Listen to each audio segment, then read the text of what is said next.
MapDad here. So, the author Thomas Wolfe once wrote, "You can never go home again." A ticket on JetBlue Airlines was MapDad's way of saying, "Not so fast."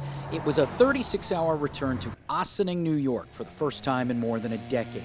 Flying into Westchester County Airport near White Plains, MapDad avoided the congestion and chaos of New York City. It's bigger than the one gate he remembers from childhood, but not that much bigger. There aren't enough seats when a handful of flights are leaving in close proximity, so sit upstairs until it gets close to boarding time. Anyway, Ossining, hard by the Hudson River. The name evolved from Sing Sing and the Sint Sink Indians who once lived here.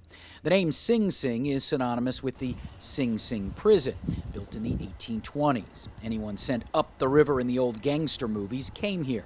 I met some friends for lunch at 3 Westerly, looking out over this sculpture. More modern art is to come. A stop by Ossining High School, once home to the Indians, now the Pride. It was here I used to broadcast the high school football games. And while seeing longtime friends was awesome, the highlight was literally returning home.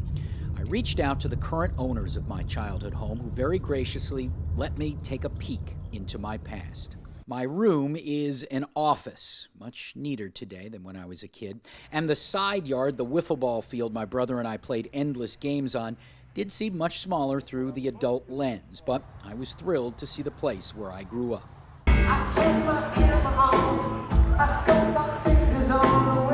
Now, most MapDad trips seem to involve music, and this was no exception. The Capitol Theater in Portchester, New York, the site for this show. Is there such a thing as a Spoonhead? The Austin, Texas-based band Spoon, one of MapDad's favorites. This was my 4th show of theirs. Very much looking forward to a new album in early 2022. Points let MapDad crash for the night at the Hyatt Regency in nearby Greenwich, Connecticut. 8,000 points let MapDad save the $175 room rate. The next morning, MapDad decided to take a drive north up the Hudson Valley to places he hadn't been even as a kid. The destination was Beacon, New York, a small hipster city also on the Hudson River, where the downtown buildings alternated between crumbling apart and rebuilding. There were a ton of coffee shops, bars, and restaurants to explore. A good chicken breast BLT at the Beacon Bread Company filled me up before the main event of the day. A trip to the DIA Beacon, a contemporary art museum in an old biscuit factory. Once again, art is in the eye of the beholder. Massive installations here that had me whipsawing between cool and cool. If you wanted to know where cars went after they'd been in the demolition derbies, here's your answer. Broken glass on the floor? No thanks. But Richard Serra's giant minimalist sculptures you walked through were pretty cool.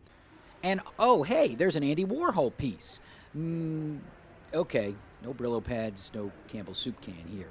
It took me about an hour to peruse, $15 to get in. That was all right. And I see why Beacon's a popular day trip for New Yorkers, since you can walk to the museum from the train station. From Beacon, it was a drive down Route 9D to Cold Spring, a hamlet with an ice cream place claiming to be the best around. Moo Moo Creamery was pretty good, not the best ever, but worth a sampling. I mean, it's ice cream, right?